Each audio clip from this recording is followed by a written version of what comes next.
Sir Bawankule BJP के president है, उन्होंने कहा है कि उद्धव ठाकरे जी ब्रेनलेस वो है, वो जो बावनकुळे है कोई, हे जो कोणी सद्गृष्ट आहेत बावनकुळे, हे तेच ना ज्यांनी 600 कोटीचा भूखंड 1 रुपयाला घेतला आणि महाराष्ट्र लुटला, हेच ते गृहस्थ ना. 600 कोटीचा भूखंड ज्यांनी 1 रुपयाला घेतला, असा बालिशपणा आम्ही कधी करणार नाही महाराष्ट्र लुटण्याचा.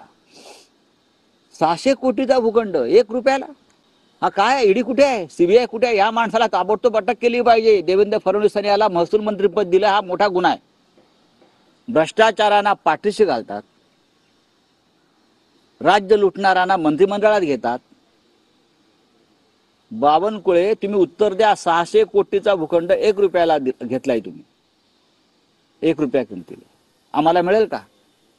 हा कसला बालिशपणा सांगताय तुम्ही? कसला?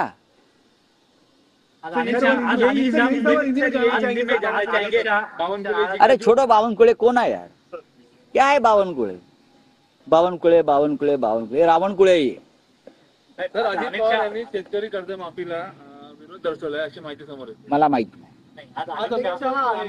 एक बात ऐसी है भाई कि भाजपच्या जाहीरनाम्यात 3 लाखापर्यंत कर्ज माफ करण्याचं त्यांनी वचन दिलंय. भाजपच्या जाहीरनाम्यात 3 लाखापर्यंत कर्जमाफीचं वचन आहे. काय करणार आहेत हे? हा वचननामा, जाहीरनामा तुमचा खोटा आहे सांगा, जुमलेबाजी आहे. हो, मग आता सगळं वाढवणार ना. ज्यांनी त्यांना मतदान केलंय त्याच्यावर त्यांचं रिॲक्शन घ्या तुम्ही. आता ज्यांनी त्यांना मतदान केलंय, विकत मतदान घेतलेलं आहे, 1500 रुपये, 2000, 5000, आता ते वसूल करणार ना. ही वसुली गँग आहे सरकारमधली. चला. कोण?